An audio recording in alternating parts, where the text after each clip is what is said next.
gigantic buildings are put up, and especially the military-industrial building complexes, which in the end all lead to the scars of this pseudo-progress, practically destroying the natural foundations of human life. And so that the whole of society becomes, in effect, a society of chaotic beings that will lead to global suicide.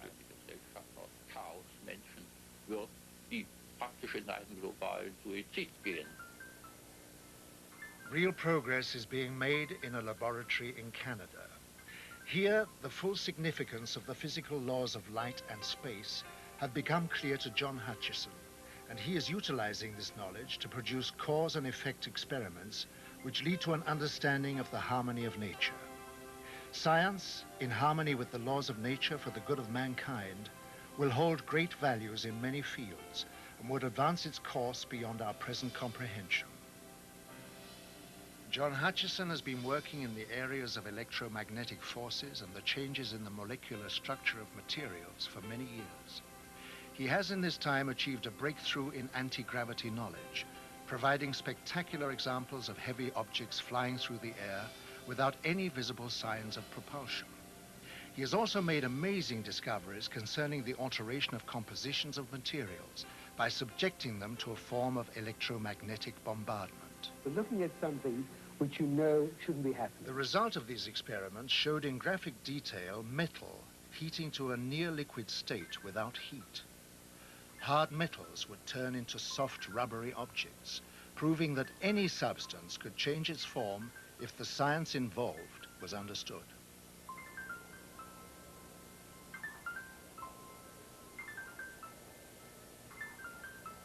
I immediately realized that this had tremendous significance. It had significance in space, it had military implications, and its understanding could possibly open up a whole new energy source.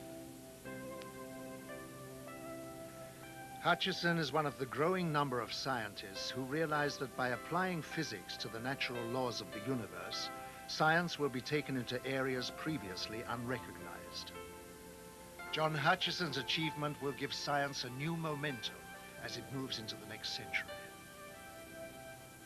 Some of the work of balloon inventor John Hutchison in Canada, Vancouver, Canada. Hutchison takes two Tesla coils and essentially puts in the center of them a target, which in every target has certain nonlinearities, and then blasts away with these two coils at them. Basically what he establishes is an electromagnetic fighting itself, electromagnetic forces fighting themselves. And gravitational force is made when, a gravitational potential is made when electromagnetic forces fight themselves to a draw, when, in other words, the gradients become zero. The gradient vectors, or the resultants, become zero, but the two forces are still in there slugging it out. All the energy is still going, the work is still going, but it's trapped locally. That's internal energy. That's what gravity is. And the Whittaker paper tells very well how to do that. So when John got things just right, he didn't have control of it, absolute control, but he bored in there with persistence, and when he got things just right to get the forces to fight to a draw, and there was the right nonlinearity in the target, he would have levitation of things even 64 pounds. He would also, another thing you do with such a thing is you cause the magnetostatic potential to change a vacuum. In other words, that's pole, an unfortunate name in magnetism. But in other words, it causes deposits of monopoles inside materials such as metals.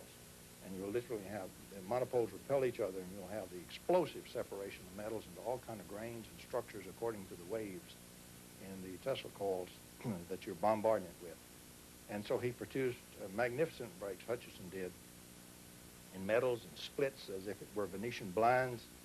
And another thing it does, since this stuff comes from the nucleus out, it doesn't go through the electron shells. Its medium is the nuclei. What you have then is you have changes in the atomic nuclei, which result in lattice changes. You have the production of alloys, which cannot be made in this world with normal processes. And some of those alloys appeared in John Hutchison's work as a result of that kind of bombardment. Another thing you have is once charged with scalar radiation, the nuclei then continue to discharge over a long period of time. And so the material continues to change alloy form and so forth over a period of even a year. And you had those changes occur in his work also. He was reproducing and has been reproducing some of the work of Nikola Tesla, and even some of it going further. But that's what he's doing. What he's doing is real, and unfortunately, most people regard John Hutchison as being a little bit off and not really understanding electromagnetics and not really understanding a Tesla coil. Nothing would be further from the truth. He's doing the real electromagnetics. He's doing the kind of electromagnetics they don't know anything about. He's doing electrogravitation and real Tesla work. The technology that we are aware of is quite staggering anyway. But then there is also the technology which the governments are putting together, which we don't know about, and they've obviously got their own reasons for their secrets. But if we had any comprehension of how advanced this technology was, then I think people would then begin to realize that even our own people are far more advanced than they would believe. And once they can realize how wrong they were in this direction, then they can start to wonder, well, if we are as advanced as this and we'd no idea of this, is it not feasible that there is something out there which is more advanced than this? And perhaps all the technologies which are being put together at this moment in time are catching up on our alien friends, which I very, very much doubt. But I'm sure that is the reason this technology is being put together. You've got to realize that things are not always as they seem. And once we can get out of this thinking, out of this box we're in, that there is something more than what we are being taught, what we have learnt. There are things outside the scope of this. Then I think you'll begin to see the potential for